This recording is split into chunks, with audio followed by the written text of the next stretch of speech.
अस्सलाम वालेकुम, मैं हूं रेहान तारिक और आप देख रहे हैं दास्ताक। देखने हम भी गए मगर तमाशा ना हुआ।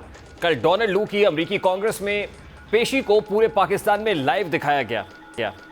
इस पेशी का इंतजार शायद अमेरिका में ऐवान नुमाइंदगान से ज़्यादा पाकिस्तानियों को था और उनसे भी ज़्यादा शायद सियासी जमातों को था, क्योंकि इन जमातों ने डोनाल्ड लू के बयानात के मुताबिक ही अपनी सियासी बयानिए की मज़ीद तरवीज करना थी। बहरहाल कल डोनाल्ड लू जो बयान देकर गए, उनका इंटरव्यू और उसका मतन यही था कि धमकी या मुदाखलत के हवाले से लगाए गए इल्ज़ामात बेबुनियाद हैं, जिसकी कई बार वजाहत दी जा चुकी है। खुद पाकिस्तान के उस वक्त के सफ़ीर ने भी इसकी तस्दीक की कि ऐसी कोई बात नहीं, लेकिन इसके बावजूद मुझे और मेरे ख़ानदान को जान की धमकियाँ मिली।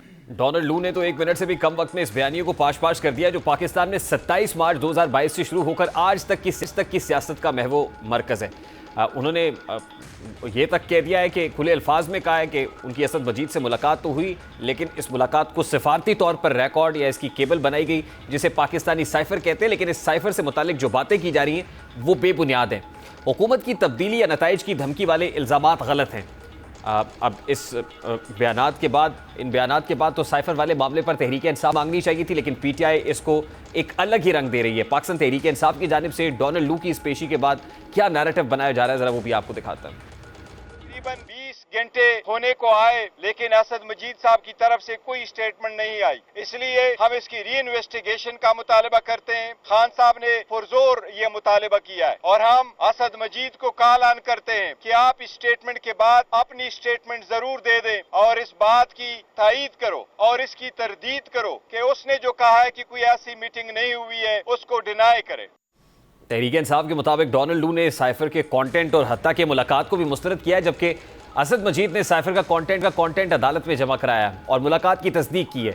जबकि हकीकत यह है कि डोनाल्ड लू ने अपनी समात के दौरान किसी भी मौके पर मुलाकात ना होने से मुताल्लिक कोई बात नहीं की, बल्कि उन्होंने इस मुलाकात के बाद पीटीआई की जानिब से बनाए गए बयानिए को झूठा करार दिया है। उनके मुताबिक ऐसी कोई बात नहीं हुई जिसमें कोई धमकी आमेज बात की गई हो, लेकिन पीटीआई की जानिब से अलग ही रंग दिया जा रहा है, जिस पर अब हुकूमती जमातें इसको खासी तनकीद का निशाना बना रही हैं। पूरी कौम को एक बयानिए के पीछे लगाया, हम कोई गुलाम है, पोर्टेड हुकूमत है, अमरीकी साजिश है, कि तमाम तर बयानिए का तिया पांचा हो गया। पूरी दुनिया ने देख लिया। कांग्रेस की कमेटी में आपको झूठा कहा गया, आपने झूठा बयानिया बनाया था, सबके सामने सच खुल के आ गया है। एज ए पाकिस्तानी हम शर्मिंदा हुए हैं कि हमारे मामला किन के ऐवानों में जाके डिस्कस हो रहे हैं और इमरान खान की मर्जी है। दिल किया तो अमरीका को यार बना लिया, दिल किया तो गद्दार बना दिया। जिस दिन सियासत की सियासी जरूरत पड़ी उसे गद्दारी का, उसे कहा ये गद्दार है, अमरीकी जरूरत पड़े तो वो यार है। इस वक्त पाकिस्तान तहरीक इंसाफ के रहनुमा सेनेटर हुमायूं मोहम्मद साहब ने हमें ज्वाइन किया है, उनकी तरफ जाएंगे, इस मामले पर उनसे डिस्कस करते हैं। अस्सलाम वालेकुम सेनेटर साहब, बहुत बहुत शुक्रिया आपके वक्त के लिए। हुमायूं मोहम्मद साहब, सबसे पहले तो बड़ा सादा सा सवाल है सर, ये डोनाल्ड लू की कांग्रेशनल कमेटी में जो कांग्रेशनल हियरिंग थी उसमें तो सब कुछ एक्सपोज नहीं हो गया? यानी पाकिस्तान तहरीक इंसाफ का जो नैरेटिव था उसको खासा डेंट नहीं पहुंचा इनके स्टेटमेंट्स के बाद? बिस्मिल्लाहिर्रहमानिर्रहीम। देखिए, अगर मैं उनकी स्टेटमेंट को गौर से सुनूं तो उसमें उन्होंने बाज़ लफ्ज़ों का इस्तेमाल किया है जिसकी बेसिस पे वो झूठ नहीं बोल रहे, लेकिन वो सच नहीं बता रहे। उन्होंने कहा है कि जी मैं ज़ाती तौर पे या हमारी गवर्नमेंट ज़ाती तौर पे इसके अंदर, मतलब पर्सनली का लफ्ज़ इस्तेमाल हुआ है कि हम लोग इसमें मुलव्वस नहीं हुए। वो यहाँ तक तो सही कह रहे कि वो पर्सनली मुलव्वस नहीं हुए, वो इस बात पे तो उनकी बात बिल्कुल सही है, लेकिन जो बात थी उन्होंने, और दूसरा आप जो कह रहे हैं ना वो उसमें कि उसमें नहीं, आई मीन आपका तो नैरेटिव यही था ना कि अमेरिकी मुदाखलत हुई है और अमेरिका ने आपकी हुकूमत गिराई है, तो आप एग्री करते हैं जो डोनाल्ड लू कह रहे हैं कि उसमें वो मुलव्वस नहीं थे, आप इससे एग्री करते हैं? नहीं, देखिए, उन्होंने कहा मैं पर्सनली बीच में इन्वॉल्व नहीं था रिजीम चेंज के अंदर, ठीक है। इसका मौक़िफ़, I was not personally involved in it, ठीक है, ये याद रखें। रिजीम चेंज जो हुई है वो हुई है, बट पर्सनली इज नोबडी ना सर, वो यूएस असिस्टेंट सेक्रेटरी हैं सर, और उसी रोल के अंदर ज़ाहिर है असद मजीद साहब से मुलाकात हुई थी, जिसको डिनाई भी वो नहीं कर रहा है। कि आप उनके अल्फाज सुनिए, सारी गेम अल्फाजों की होती है, ठीक है। तो he is not telling a lie but he is not telling the whole truth, ठीक है। उन्होंने कहा है कि मैं पर्सनली, ये गवर्नमेंट पर्सनली नहीं थी, ये सारा कुछ हुआ है through the PDM and the forces, जिन लोगों ने इसको यहाँ पे चेंज किया। लेकिन अगर आप उस साइफर का जो मतन पढ़ें, उसमें एक इंफॉर्मेशन, वो तो हम सबको पता है ना कि वो तो नेशनल सिक्योरिटी काउंसिल में उसके ऊपर सब लोगों ने इत्तेफाक किया था कि नंबर 1 उसकी लैंग्वेज जो थी वो गलत थी, नंबर 2 उसकी एक धमकी आमेज लैंग्वेज थी जिसकी बेसिस पे वो किया था, नंबर 3 ये था कि उसके अंदर इस चीज का इतराफ किया गया था जिस पे डिमार्श हुआ था कि वो पाकिस्तान के अंदर मदाखलत हुई है, उसकी वजह से मदाखलत हुई है। मदाखलत को हम कहते हैं इंटरवेंशन इंग्लिश में, ठीक है। तो वो इंटरवेंशन हुई है। अब इंटरवेंशन के पीछे वो कहते हैं कंस्पिरेसी नहीं है। अच्छा, इंटरवेंशन के पीछे हमेशा प्लानिंग होती है। अब उस प्लानिंग को आप प्लानिंग का लफ्ज दे दे या प्लानिंग को आप कंस्पिरेसी के नाम दे दे या जिसको हम वो कहते हैं कि भाई साजिश का लफ्ज दे दे, ये फिर सिमेंटिक्स हो जाते हैं। ये फिर तो sir what have you achieve from this now what have you gained? मतलब पीटीआई पर्टिकुलरली अब ये कांग्रेचुअल कमेटी से मैं तो ये पूछ रहा हूँ कि आपके स्टांस को मजीद वीकन कर रही है, आप इससे क्या अचीव कर रहे हैं at this point in time? देखिए, हमारे उसमें सिंपल सी बात यह है, हमारे उसमें 2 चीजें हुई हैं। एक नंबर 1, एक ऐसा उसने बात की है कि जिसमें उसने कहा है कि अगर आप लोगों ने ये कर दिया तो ऐसा होगा, नहीं किया तो ये होगा, ये उन्होंने कहा है। उसके ऊपर डिमार्श हुआ है, उसके ऊपर सब कुछ हुआ है। अब वो कहते हैं कि जी, वो कहते हैं कि उनकी पर्सनल इन्वॉल्वमेंट नहीं है। वो सही कहते हैं उनकी पर्सनल इन्वॉल्वमेंट नहीं है, लेकिन मैसेज उन्होंने ही दिया है। वो इस बात का इतराफ कह रहे हैं कि मैंने उनके साथ बात की और मैसेज दिया। वो ये नहीं बट मैं तो ये कह रहा हूं ना सर कि पर्सनल कैपेसिटी में तो डोनाल्ड लू इज नोबडी ना, वो तो यूएस असिस्टेंट सेक्रेटरी है और वो स्टेट को रिप्रेजेंट करता है। देखिए, उसने यही कहा है, उसने अल्फाज को जरा चेंज कर गए। मेरी नजर में उन्होंने अल्फाज को चेंज करके। अच्छा, now what have you achieved from it sir? PTI को इससे क्या हासिल हुआ है? नहीं, पीटीआई को इससे क्या हासिल हुआ है? पीटीआई को इससे यह हासिल हुआ है कि जो हम कह रहे थे वो एक्चुअली उन्होंने कहा है कि हाँ ठीक है, ये बात हुई है, लेकिन उसमें हम लोगों ने तो बानी पीटीआई को सरासर झूठा करार दे दिया। आप कह रहे हैं कि इससे हमारे स्टैंड्स को तकवीयत मिली है? देखिए, उन्होंने जिस बात पे उन्होंने कहा है कि इट्स एन एब्सोल्यूट लाई, वो इस बात पे कहा है कि उन्होंने कहा है कि हमने कोई कंस्पिरेसी की है। और वो तो कहते हैं कि आपके इस स्टेटमेंट्स की वजह से, आपकी इस कैंपेनिंग की वजह से मेरी और मेरी फैमिली की जान को खतरात लाहक हैं। उसका मुझे नहीं पता कि हमारी उसकी वजह से, कैंपेनिंग की वजह से क्या है। उनके वहां पे लोग उसको लायर लायर कह रहे थे। वो जो खातून थी जो कि वहां पे, वो क्या नाम था उनका, नाम उसे भूल गया, वो जो एक खातून थी जो निकल के जा रही थी और वो अमेरिकन वो हैं, और वो आई डोंट नो किसी उसे, उन्होंने भी उसको कहा था कि ये झूठ बोल रहा है, सब कुछ कर रहा है, और वो अमेरिकन खातून थी। वो तो एज एन ऑब्जर्वर बैठे हुए थे ना वहां पे। वो जाहिर है वो पीटीआई की लॉबिंग का तो कोई ना कोई फायदा था ना सर वहां पे। उनको कह रहे थे। देखिए, इसके अलावा लेकिन असल बात जो उसने की है, जो एक और बहुत बड़ी बात उसने कर दी है जिसको लोग ब्रश असाइड कर रहे हैं, उन्होंने कहा है कि ये जो इलेक्शंस हुए हैं ये बहुत, इसको जरूर इसकी इन्वेस्टिगेशन होनी चाहिए और इसके अंदर 50% से ज्यादा जगहों पे वही सारी बातें जो हर एक कह रहे हैं। Again you are hiding behind the narratives ना। मैं तो यही कह रहा हूं सर कि अगर यहां पे होनी है इन्वेस्टिगेशन तो पाकिस्तान में होनी है, वो अमेरिका ने नहीं करनी है। ऑडिट पाकिस्तान में होना है, अगर रिलीफ मिलना है तो अदालतों से मिलना है। लेकिन अदालती महाज पर मैं देखता हूं कि आपकी जो लीगल टीम है वो बहुत सुस्त रवि का मुजाहरा कर रही है, वो उतनी जरा से एक्टिव नहीं है जिस अंदाज में होना चाहिए। तो डोंट यू थिंक कि जहां पर मुकदमा लड़ना चाहिए वहां पर फोकस नहीं है पीटीआई का? देखिए, इस तरह है कि जहां पे मुकदमा लड़ना चाहिए वहां पे ही फोकस है। अनफॉर्चुनेटली अब जब अदालत में या इलेक्शन कमीशन में या ट्रिब्यूनल में या जहां भी जाती है केस, उसके बाद आप लोग एक चीज फाइल कर लेते हैं, उसके बाद अदालत होती है, वो उसको कब उठाती है कब नहीं उठाती है। हम तो हमेशा से कह रहे हैं कि इसको जरूर उठाए। हमने तो बल्कि ये मुतालबा किया हुआ है कि सुप्रीम कोर्ट इसके अंदर एक कमीशन बिठा के चेक करे, क्योंकि इतने बड़े बड़े शवाहिद हैं उसके अंदर के मैं आपको क्या बात बताऊं। कराची में एक हल्के में, नेशनल हल्के में 2900 वोट्स पड़े, एक पोलिंग स्टेशन में 29 के 2900 एमक्यूएम को पड़ गए, किसी और जमात को एक वोट नहीं पड़ा। लेकिन उसके नीचे जो प्रोविंशियल असेंबली है उसके अंदर एमक्यू टोटल वोट 90 पड़े और उसके अंदर एमक्यूएम को एक वोट भी नहीं पड़ा। तो देखिए, इस किस्म की जो बहुत बड़ी बड़ी बेसाखी हैं, बल्कि जो क्या कह सकते हैं उसको, धांधली है, वो तो सामने आ रही है हर जगह पे। तो इसको तो जरूर होना चाहिए, इसमें कोई शक नहीं है। अब देखिए, इस नैरेटिव के पीछे जो मुल्क को इकोनॉमिकली डिस्टेबलाइज करने की कोशिश की over the period of 2 years, उसका मदावा कैसे होगा सेनेटर साहब? एक मिनट है जब भाई मेरे, एक मिनट है जाए।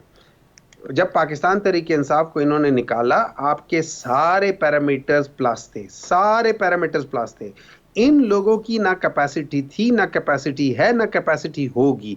अगर इन लोगों की कैपेसिटी होती तो ये याद रखे, वो पाकिस्तान जो 1960s और 70s में दुनिया में सबसे बेहतरीन तरीके से जा रहा था, लेकिन जब से ये दो पार्टियां आनी शुरू हुई है उसके बाद से आप देखें पाकिस्तान कहां से कहां पहुंच गया है। वहां जहां पे चाइना वाले आके यहां से सीखते थे कि इस तरह किस तरीके से आप अपनी प्लानिंग करते हैं, किस तरीके से आप पीएसडीपी फंड्स को वो करते हैं, किस तरीके से आप वहां पे यहां पे सीखने आने वाले लोग हमसे आगे निकल के वो पीआईए जो पूरी दुनिया में टॉप की 2-3 एयरलाइंस में होती थी, जब से ये लोग हुकूमत नहीं तो सेनेटर साहब इसका मतलब क्या है? मुल्क को आग लगा दे या तबाही कर दे मुल्क की?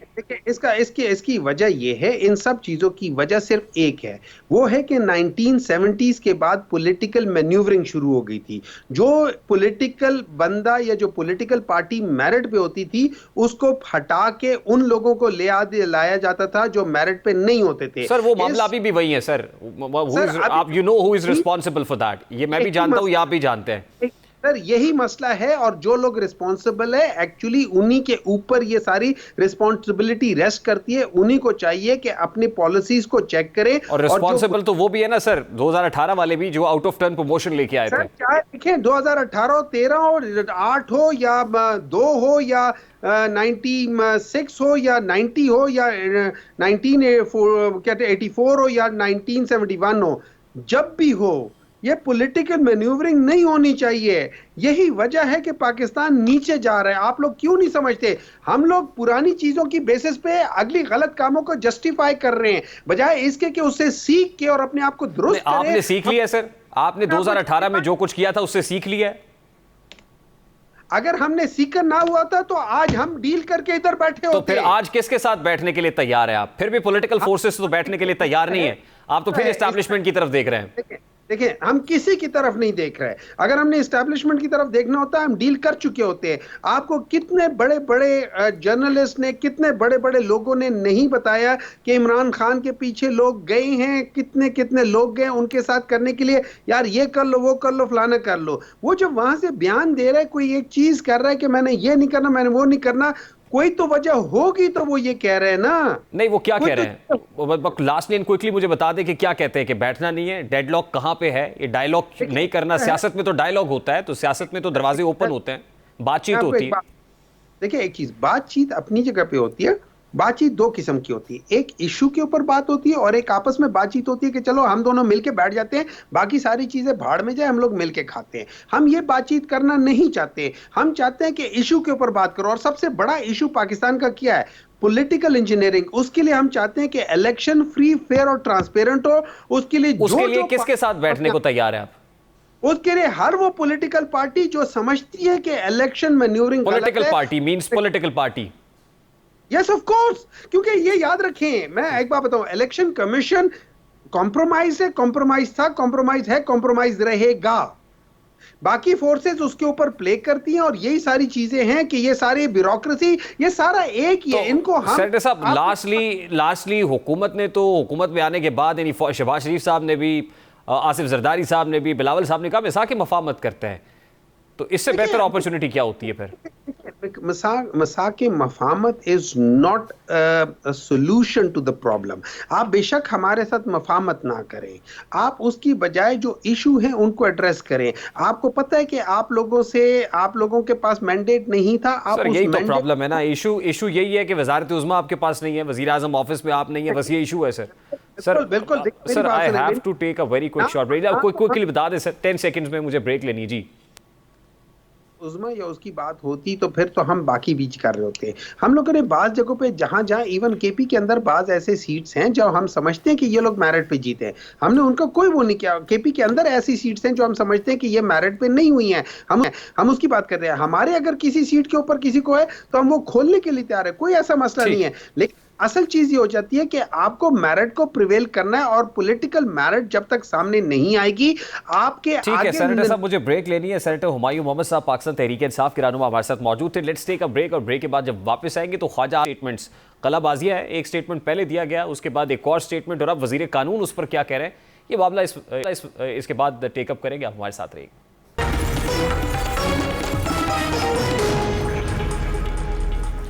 नून लीग के बारे में उनके सियासी मुखालिफिन एक बात बहुत वसूख से करते हैं और ये कहते हैं कि नून लीग वाले जब मुश्किल में हों तो पाँव पकड़ते हैं, जब ये हुकूमत में हो तो गिरबान पकड़ने तक आ जाते हैं। इस बात में किस कदर सच्चाई है, इसका अंदाज़ा हमें ख्वाजा आसिफ के हालिया बयानात से होता है, जिसमें वो कभी जल बाजवा और फैज़ हमीद को असम्बली में बुलाने की बात करते हैं तो कभी ये तासुर देने की कोशिश करते हैं कि वो जल बाजवा के खिलाफ बातें करते थे तो उन्हें संगीन नताइज की धमकियाँ मिलती थी और ये भी कहा जाता था कि वो आपके खिलाफ प्रेस कॉन्फ्रेंस कर देंगे।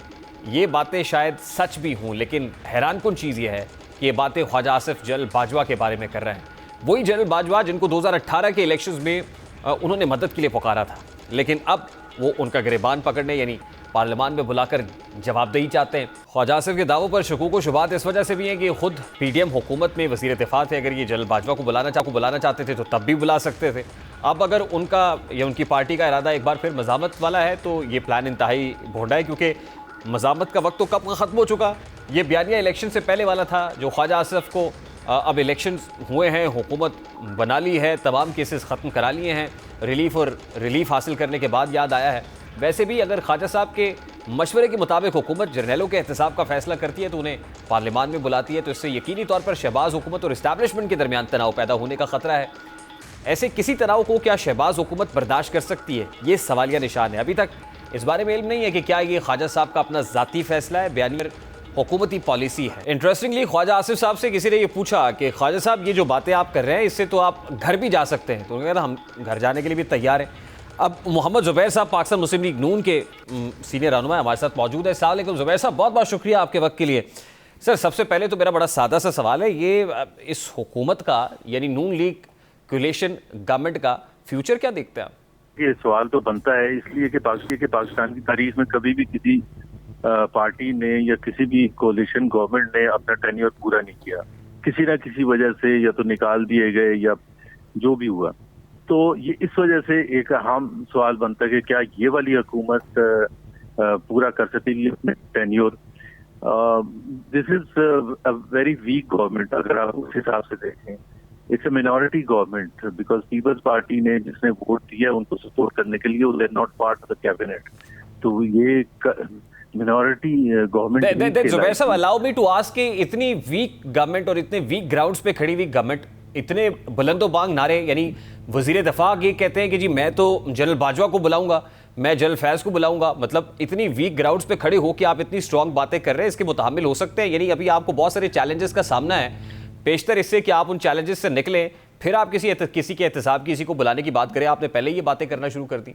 नहीं, वो मेरा ख्याल है वो उन्होंने एक स्टेटमेंट दे दी है एक दो दफा चैनल्स पर। मैं और आप जानते हैं पाकिस्तान को, मेरा नहीं ख्याल है कि वो बुलाएंगे और बुलाने का तरीका ये होता भी नहीं है। अगर बुलाना है तो उसमें कुछ सीरियसनेस होनी चाहिए। I doubt it. मुझे नहीं पता कि जनरल बाजवा जब 16 महीने की हुकूमत थी तो उसमें 7-8 महीने जनरल बाजवा ही चीफ थे और उस वक्त ख्वाजा आसिफ डिफेंस मिनिस्टर भी थे। तो अपेरेंटली तो उस वक्त तो रिलेशनशिप बिल्कुल ठीक थी till the time general Bajwa retired. अब उसके बाद रिटायरमेंट के बाद जनरल बाजवा तो ना कुछ कर सकते हैं ना कुछ किया होगा। तो अगर वो मेरा ख्याल है इससे सिर्फ टेंशन पड़ती है। आपने जैसे सवाल पूछा, इन्वेस्टर्स भी देखते हैं और तमाम लोग देखते हैं कि जी ये किस किस्म का माहौल है, तो वो इस वजह से वो तो आपको क्या लगता है ये पर्सनल कैपेसिटी में ख्वाजा साहब ने स्टेटमेंट दे दिया या ये कोई पार्टी पोजीशन है जो तब्दील हो रही है या पार्टी पॉलिसी है? नहीं, कोई पार्टी पॉलिसी नहीं है जी। कैसे पार्टी पॉलिसी हो सकती है? आपको याद होगा कि नवाज शरीफ साहब जब लंदन में थे तो उस वक्त उन्होंने ऐसी ही बातें की थी जब तक उनको नहीं इन्वेस्टिगेट किया जाएगा या उनकी अकाउंटेबिलिटी नहीं होगी। जो जजेस थे, जनरल इन्वॉल्व थे 2017 और 2018 में, उसके बाद तो इनको आगे हुकूमत नहीं कर सकेगी। लेकिन उसके फौरन बाद उनको वापस लेना पड़ा और उसके बाद ड्यूरिंग द इलेक्शन कैंपेन कभी ये बात नहीं की थी उन्होंने। तो ये out of the blue Khawaja Asif ने बात की, अब वो उसका कोई ना कोई तो मकसद होगा। लेकिन मेरी नजर में इस बार टेंशन फैलाने और कुछ भी नहीं होगा। बुलाना तो बहुत दूर नहीं, लेकिन वो कहते हैं ना सर कि बेखुदी बेसबब नहीं गालिब, कुछ तो है जिसकी पर्दादारी है। तो at this point in time defence minister पहले ये स्टेटमेंट देता है, उसके बाद आके कहता है मुझे धमकियां भी आ रही हैं। तो जैसे आपने कहा कुछ तो है ना इसके पीछे, कोई तो वजह है कि ख्वाजा आसिफ साहब ये बातें कर रहे हैं। लेकिन इंपॉर्टेंट तो ये भी है कि एक तरफ IMF का मिशन बैठा होता है बड़ी खुदा करके, अभी तो वो स्टाफ लेवल के ऊपर आप ये पोस्ट कर रहे हैं कि एग्रीमेंट हो गया है और उसके बाद एग्जीक्यूटिव बोर्ड से मंजूरी आनी है। तो इस तरह के सिचुएशन के अंदर, हालात के अंदर, क्या कहीं नून लीग फोर्स ही तो नहीं कर रही कि अगर शहीद भी होते हैं तो फिर एक नैरेटिव तो हमारे पास एटलीस्ट हो कि जिसको हमने खो दिया जरा उसको रिवाइव तो करें? वो जो नैरेटिव था वो वोट को इज्जत दोकर था, तो उसमें जनरल बाजवा या कोई स्पेसिफिक जनरल की बात नहीं थी, जनरल फैजल की। वो तो एक वोट को इज्जत दो बड़ा पावरफुल बयानिया था। उसको जब आप एंटी एस्टैब्लिशमेंट थे तो उस वक्त ये लगता था और अच्छा भी लगता था, लोग बाइंग भी करते थे। लेकिन उसके बाद से हमने वो उसको छोड़ दिया और उसकी वजह से लोग अब कहते हैं कि हम एस्टैब्लिशमेंट की सपोर्ट से हुकूमत में आए हैं। तो इस वक्त अगर एस्टैब्लिशमेंट में जो भी लोग होंगे, आई एम 100% श्योर कि वो अपने फॉर्मर चीफ को कभी भी कटहरे में नहीं देखना चाहेंगे। जैसे हमने देखा था जनरल परवेज मुशर्रफ के हवाले से कि उस वक्त की जो आर्मी हाई कमांड थी, उन्होंने जाहिर है इस चीज को नापसंद किया था कि उनको कोर्ट कचहरियों के चक्कर लगाने पड़े और बगैर किसी ट्रायल के वो बच के निकल गए। ख्वाजा आसिफ साहब हिमसेल्फ ही रियलाइज दिस, एक ये स्टेटमेंट उनका, ये स्टेटेड पोजीशन होगा कि हमने जो जनरल मुशर्रफ के साथ किया था उसको जो कंटेम्प्रेरी इस्टेब्लिशमेंट है उससे बहुत पसंद नहीं किया था और फिर ये काउंटर प्रोडक्टिव हुआ था हमारे लिए। तो ख्वाजा आसिफ जो इस बात को बड़े अच्छे तरीके से रियलाइज करता है, वो ये बात जानते बूझते हुए ये स्टेटमेंट दे रहा है, तो बड़े ताज्जुब की बात लगती। जी बिल्कुल सही बात है। अच्छा, lastly and very quickly sir, क्योंकि आप तो स्टैट्स और नंबर्स पे बड़ी नज़र होती है आपकी सर, तो ये जो IMF के साथ मामलात हो रहे हैं, आपको क्या लगता है ये कोई जुज़ वक्ती है, कुल वक्ती है, हुकूमत के लिए बेहतर होने जा रहा है? मैं आम बंदे के लिए तो बाद की बात है, पहले तो हुकूमत बता दीजिए कि इसमें मजीद गिरदाब में फंसती हुई नजर आ रही है, जैसे 16 माह की पीडीएम हुकूमत ने पॉलिटिकल कैपिटल लूज किया। इसमें दो एस्पेक्ट्स हैं IMF की डील से। एक तो ये है कि there is no denying the fact कि आज आप किसी से भी पूछेंगे जो फाइनेंशियल हालात, पाकिस्तान के इकोनॉमिक हालात जानते हैं उसके पॉइंट ऑफ व्यू से, कि IMF नागुज़ीर है इस वक्त। लेकिन उसकी जो दूसरी साइड है, जो कि बहुत ही ज्यादा खराब साइड है, कि अवाम हक बजाने में है ये पूछने के लिए कि पाकिस्तान ऐसा मुल्क क्यों है जो 24वीं दफा IMF के पास जा रहा है, जो कि एक वर्ल्ड रिकॉर्ड है। तो इसका जितने भी पिछले IMF, ये पूछना जायज है ना सबका कि जी IMF प्रोग्राम जो पहले लिए गए थे उसकी कोई अकाउंटेबिलिटी देगा या नहीं देगा, क्योंकि कर्जों का बोझ पड़ा ना, अवाम के लिए मुसीबत पड़ी, अवाम के लिए प्रेशर आया, चीजें महंगी हुई, जो IMF कहता है फिर आपको वो चीजें करनी पड़ती हैं। तो why do we get into, why are we in this vicious trap कि जो नई हुकूमत आती है वो IMF के पास जाती है। तो अवाम को तो क्लियरली उसका कोई फायदा नहीं हुआ, कोई फायदा नहीं हुआ।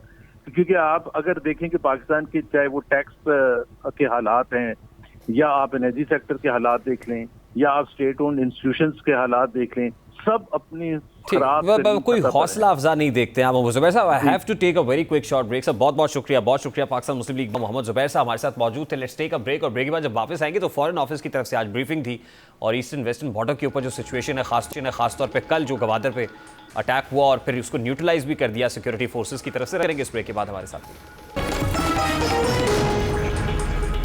16 मार्च को पाकिस्तान आर्मी की चेक पोस्ट पर होने वाले हमले और इस हमले में 6 फौजी जवानों की शहादत के बाद जहां दोनों मुल्कों की सरहदों पर तनाव है, वहीं अफगानिस्तान और चंद दीगर ममालिक की जानिब से ये प्रोपेगेंडा किया जा रहा है कि पाकिस्तान ने अपने जवाबी हमले में आम शहरियों को निशाना बनाया, जो सरासर गलत है।